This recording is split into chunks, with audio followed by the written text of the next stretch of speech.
Channel को subscribe कर लें और उसके बगल में जो बेल आइकॉन अपीयर हो उसे भी प्रेस कर दें ताकि आपको तुरंत में नोटिफिकेशन मिल जाए। और डिस्क्रिप्शन बॉक्स में सब जानकारी लिखी रहती है तो उसे भी एक बार चेक कर लें। ओम नमः शिवाय। स्वर्णदेहा अप्सरा, अब इसका साधना जो है अद्भुत है। अद्भुत क्यों है?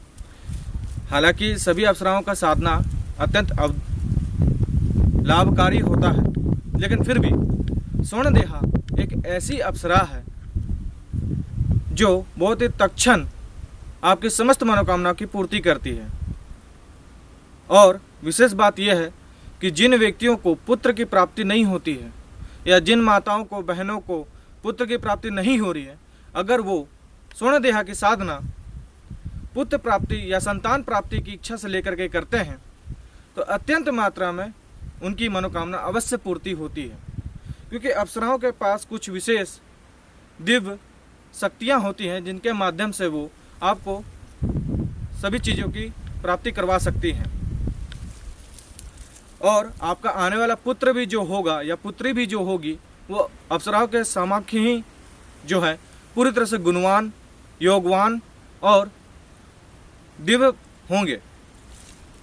स्वर्णदेहा अप्सरा को उच्च कोटि की अप्सरा इसलिए कहा गया है क्योंकि स्वर्ण मतलब सोना, जो हीरे मोती जवाहरात जिसे कहा जाता है, तो सर्वश्रेष्ठ कहा गया है कि स्वर्ण, क्योंकि स्वर्ण कभी भी अशुद्ध नहीं होता। इसलिए इनका नाम स्वर्णदेहा पड़ा, क्योंकि इनकी जो शरीर है, इनकी जो दिव्यता है, जो औलिकता है, वो स्वर्ण के भांति चमकदार है।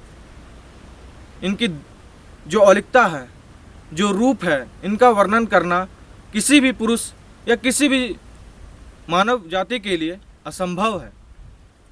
तो इसी साधना के बारे में आज मैं आपको बताऊंगा कि साधना को आप किस प्रकार से करें जिससे कि आपकी समस्त मनोकामना पूर्ति हो सके। तो सबसे पहले इसमें दो मुख्य सामग्री की आपको आवश्यकता पड़ेगी।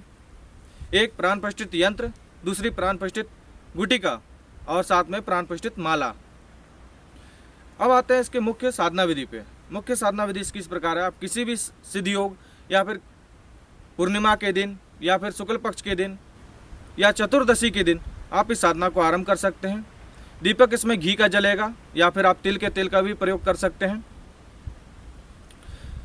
दिशा जो होगी वो पूर्व या उत्तर दिशा की तरफ होगा या फिर ईशान कोण का आप चयन करें, अत्यंत लाभकारी है आपके लिए, जिससे कि दोनों दिशाओं का आपके ऊपर कृपा दृष्टि प्राप्त हो। और मिष्ठान जो आप इसमें अर्पित करेंगे वो अपनी इच्छा अनुसार आप अर्पित कीजिए। आपको जो पसंद है उसे आप नैवेद्य के रूप में उन्हें अर्पित कीजिए। साथ ही साथ कमल के फूल अगर आपको मिल जाए 5 तो अत्यंत शुभ है। अगर नहीं मिल पाता तो कोई बात नहीं, आप चमेली का या रजनीगंधा का या फिर गुलाब के फूल का भी प्रयोग कर सकते हैं इस साधना को करने के लिए। अब आते हैं इसकी सावधानियों पे। सावधानियाँ इसकी सभी अप्सरा साधना के एक समान ही है। ब्रह्मचर्य का पालन करना, तामसिक भोजनों से दूर रहना, मन में क्रुमित विचारों को उत्पन्न ना होने देना, और जिस रूप में आप साध रहे हैं उन्हें, जिस रूप में आप उनको प्रत्यक्ष करना चाहते हैं, माता बहनें अगर इस साधना को करते हैं तो अपने मित्र या सहेली के रूप में इन्हें साधें, जिससे कि उनको भविष्य में अतिरिक्त मात्रा में लाभ हो सके, जिससे कि उनके जीवन में पूर्णता आ सके। और अगर कोई पुरुष या फिर कोई वयस्क व्यक्ति इस साधना को संपन्न कर रहा है तो अत्यंत लाभकारी यही होगा कि आप उन्हें अपनी प्रेमिका या मित्र रूप में पूजें। और यह साधना क्या मुख्य साधना विधि की मैं अब जानकारी आपको दे देता हूँ। यह साधना करने के लिए सबसे पहले आप स्नान आदि से निवृत्त हो जाएं। जब स्नान करेंगे तो उस समय जल में आप थोड़ा सा इत्र रजनीगंधा का डाल करके उसे वेट करें और उसके बाद आप उस जल से नहा लें और नहा करके आप अपने साधना कक्ष में आ जाएं। साधना कक्ष में आने के बाद आम की चौकी बिछाएं ईशान कोण की तरफ या फिर उत्तर या पूर्व तरफ। ईशान कोण का मतलब होता है उत्तर और पूर्व की जो बीच की जो दिशा है उसे ईशान कोण कहा जाता है। उस दिशा में आप बाजोट रखें, लाल रंग का वस्त्र बिछाएं या फिर गुलाबी रंग का वस्त्र बिछाएं। उसके ऊपर आप कांसे की थाली या फिर चांदी की थाली हो तो अत्यंत लाभकारी है। अगर नहीं है आपके पास चांदी की थाली तो कोई बात नहीं, आप स्टील की थाली का प्रयोग करें। उसके ऊपर आप कमल के पुष्प से उसे ढक दें, या फिर अगर कमल के पुष्प आपके पास ना हो तो कोई बात नहीं, आप गुलाब के पुष्प ले लें, उसे ढक दें और उसके ऊपर आप प्राण प्रतिष्ठित यंत्र स्थापित करें। और उसके बगल में आप प्राण प्रतिष्ठित गुटिका भी रखें बाएं तरफ।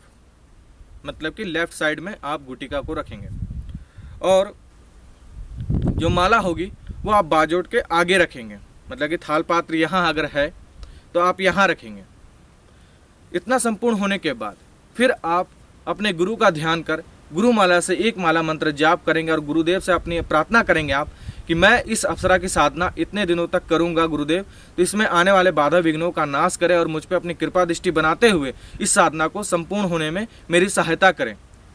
इस तरह से आप अपने गुरुदेव से अनुग्रह करेंगे, अनुमति मांगेंगे कि गुरुदेव मेरी सहायता कीजिए।